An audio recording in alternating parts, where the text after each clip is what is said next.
Hi guys, my name is Becca and welcome to my YouTube channel. Oh, I look really scraggly now. Today I wanted to talk to you about my GCSE and A-level experience. I wanted to make this video because I've actually been having recurring dreams about my GCSE and my A-levels. So I thought I'd sort of talk to you about what I did in school, how I did, and sort of where it led me to where I am now. So, if we start at GCSEs, I took 10 GCSEs and a BTEC. So I took English literature, English language, physics, biology, chemistry, maths, statistics, BTEC PE, Spanish, geography, psychology. And I got 8 A stars, 2 A's, 1 distinction star. At GCSEs, I'm not sure what it's like now, because obviously I did them about 5 years ago, which is mental to me to say, because I feel like I'm still in secondary school. There was a culture in my year, and I don't know if that's normal, that GCSEs didn't mean a lot, and I just thought that was a bit mental, because they're like, at that point in your life, they're the most important exams you've ever done, and not that you're ever gonna do, but they're the most important exams that you've ever done at that point. And I would come into revision sessions and I'd have like a stack of flashcards. Mainly because of my OCD, I had to write everything down. That's a different story. But I would come in with a stack of flashcards and people were like, oh, it like doesn't matter, like it's not a big deal, all this stuff. I mean, I think the difference was I had a plan that I wanted to get to from the tender age of 11 years old or younger. I've always known I've wanted to get into veterinary medicine and become a vet. And I was looking at getting into veterinary medicine at this point in my life. And I sculpted my GCSEs around it. I then obviously sculpted my A-levels around it. I sculpted everything to try and get myself into veterinary medicine. And so at this point, I knew that I needed 5 A's to get into veterinary medicine. So for people to sit around me and be like, oh, it's not important, I was like, this mental, it literally is important, because if you look on the websites of veterinary universities, they say that if you don't have the GCSEs that they need, unless it's an exceptional circumstance, they will not take you.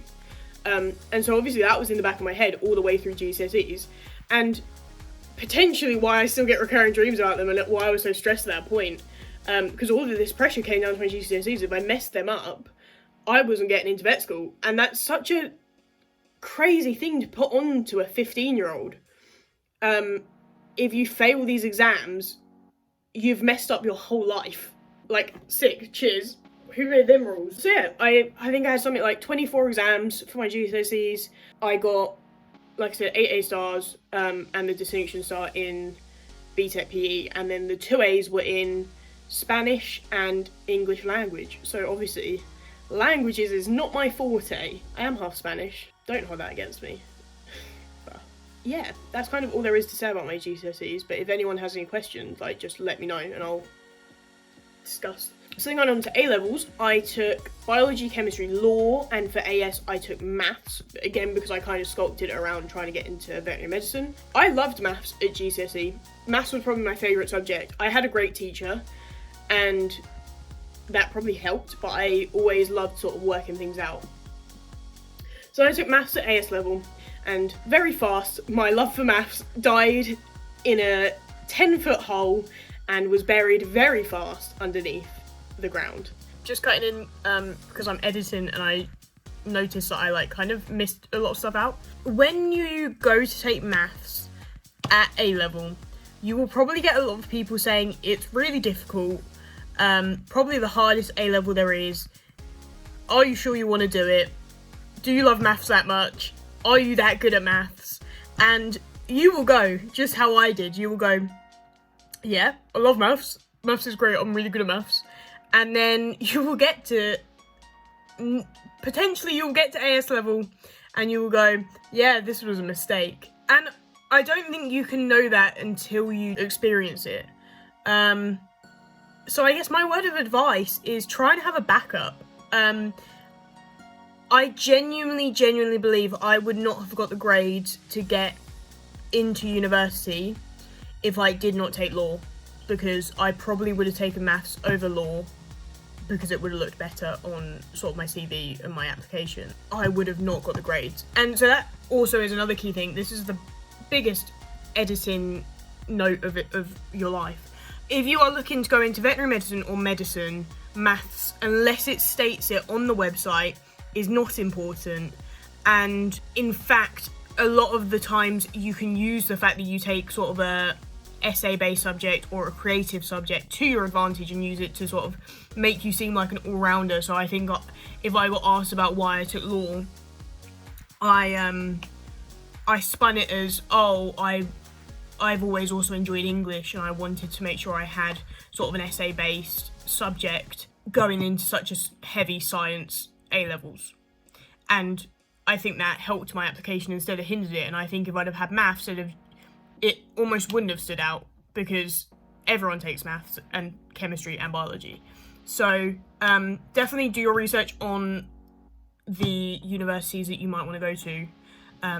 And in my opinion, definitely strongly consider whether you really want to do maths, because yeah, that was a long year. So then I ended up getting 2 A's, 2 C's. I got a C in chemistry. I actually should have got a B, but I mean, not that I'm salty, but they added up my marks wrong because I ordered back my papers and I looked through them and I should have got B, but I mean, 3 years on, definitely not mad. No, it's 4 years on, this was my AS levels. Definitely not mad. It's fine, it worked out fine.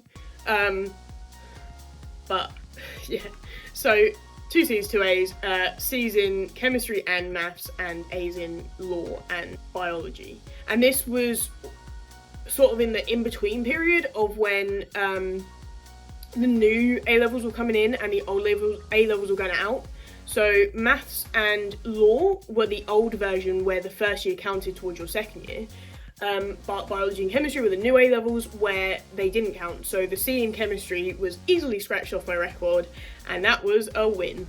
And then I dropped maths for the second year because obviously I got a C, and that would be a lot harder to drag that up to the A that I needed to get into veterinary medicine. So then I did my A-levels. I came out with 3 A's in obviously biology, chemistry, law, and it was potentially the most stressful time of my life.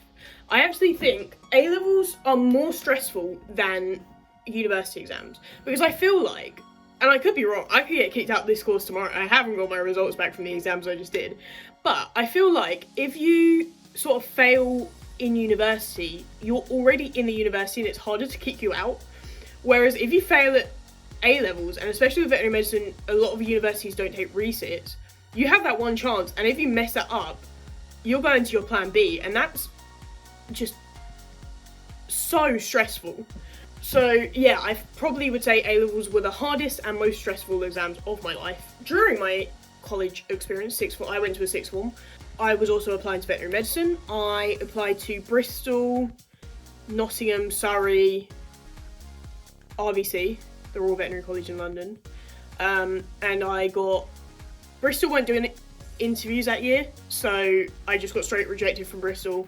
And then I got interviews and offers from Surrey, Nottingham, RVC. Nottingham, I got a deferred offer, so they offered it for me for the year following, which I didn't know was a thing they did, and neither did occupational health at Nottingham, but anyway. And I'm going to do a video on how to pick a vet school. But essentially I picked it on their location and whether I thought I would get in, because places like Liverpool were notoriously hard to get into, and places like Surrey, who weren't accredited at that point and had lower grade boundaries, they needed AAB instead of 3 A's. I picked because I liked the location and I thought I could achieve AAB. Yeah, so as I said, I've been having recurring dreams about my A-levels. Obviously, I must have been mentally stressed, because 3 years on, I'm still having these dreams. And I have a dream because I remember being the most stressed about my law exam, because I had taken a bit of a risk and only revised certain parts of the subject, and I thought I had a foolproof plan and these things wouldn't come up, because you only had to do, I think it was 2 out of 4 questions, so you had sort of leeway. And luckily that risk paid off and it was fine. But the stress is still in my head, and I still get dreams to this day of me walking into that exam, sitting down, opening that paper, and it being 4 questions I did not revise. Even though that couldn't have happened with the way I did it, I still have that dream. And like I said, I don't really know the point of this video. I think I'm just making it because I keep thinking about my A-levels and sort of the exams I've done and how mentally stressful it is on people that are so young.